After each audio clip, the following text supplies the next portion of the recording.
Hi folks, welcome back to my channel. So today we're going to explain how to get clean water in a post-apocalyptic world. So there are several ways to get water in a post-apocalyptic world. You can collect rainwater, you can find springs, you can dig a well. There's a lot of things that you can do to get water. But what we're talking about is how to make that water clean. Because whether you collect rainwater or you boil it or you find another source of water, the first thing that you need to do is purify it. And that's what we're going to be showing you how to do today. So when it comes to purifying water, there's two main ways. You can either boil it or you can filter it. Boiling water kills most of the bacteria and other microorganisms that can make you sick. Filtering removes the contaminants that are too small to be killed by boiling. Most people know that you can boil water to kill the bacteria in it. That's been around forever. What most people don't know is that when you boil water, you should boil it for at least 1 full minute. And that's to ensure that all the bacteria is killed. The reason why a lot of people don't do this is because when you boil water, it uses up your fuel really fast.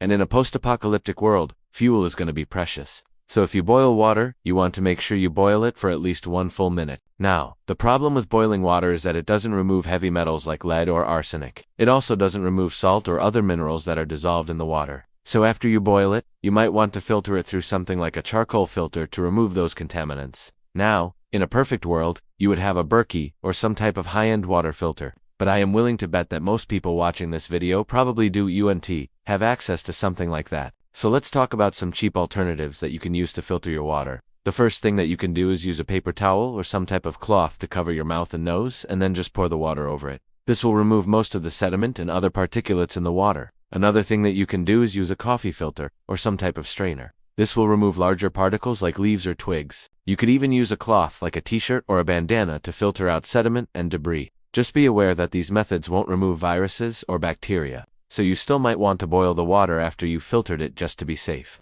Another option that you have is you can buy portable water filters like the ones that are in this book. So these are relatively inexpensive and they can remove most of the contaminants in your water. So if you can't afford one of the higher-end water filters, something like this might be a good option for you. They come in different sizes, depending on how much water you need to filter, and they can remove things like protozoa, bacteria, most chemical contaminants, and they'll also remove sediment and debris. If you want to go all out, you can buy something like a Sawyer filter. These filters are typically used with a water bottle or a hydration pack. They can remove bacteria and protozoa from water, but they won't remove chemicals or heavy metals.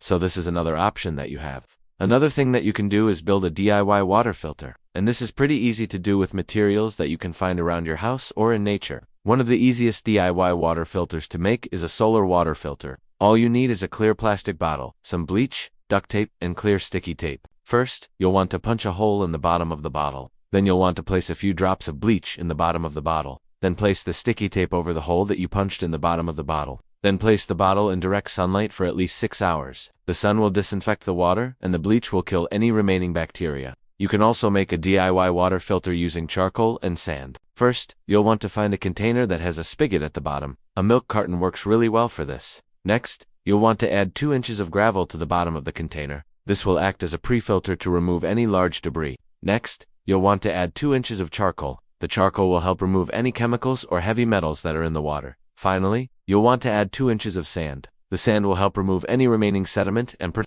place the container on its side and slowly pour the water through it. The water will drain out of the spigot at the bottom. You can also use a DIY soda bottle filter. So all you need is an empty plastic soda bottle, some gravel, charcoal, sand, and a small piece of cloth. First, you're going to poke holes in the side of the bottle. Next, you're going to place the gravel in the bottom of the bottle. Then place the cloth over the holes that you just poked. Then fill the bottle up with charcoal. Next, repeat the process with the sand. Once you've added the sand, you're ready to filter your water. Just pour the water into the bottle and it'll filter out at the bottom. The charcoal will remove most of the contaminants in the water, and the sand will remove any remaining sediment.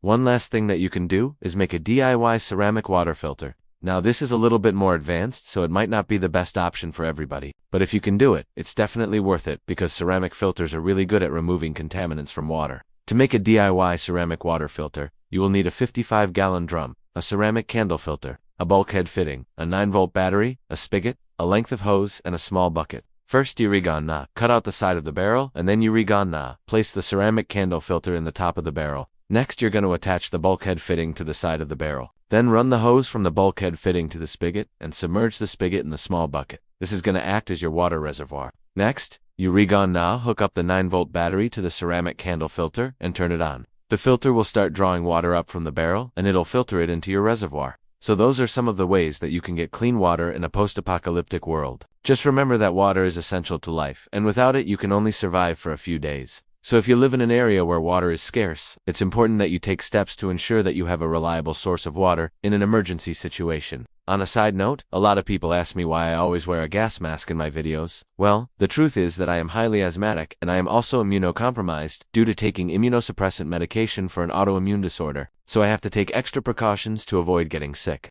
I've already had pneumonia twice, and I don't want to get it again. So that's why I wear the gas mask. It allows me to breathe without irritating my lungs. Alright guys, that's all I have for you today. So if you enjoyed this video, please smash that like button and share it with your friends. If you haven't already, please turn on the bell icon so you get notified every time I upload a new video. And if you haven't already, please consider subscribing to the Livuga channel. We're trying to reach a milestone before the end of the year, and we're rapidly approaching it. So thank you guys so much for all the support. We couldn't have done it without you. Thank you so much for watching, and we'll see you next time.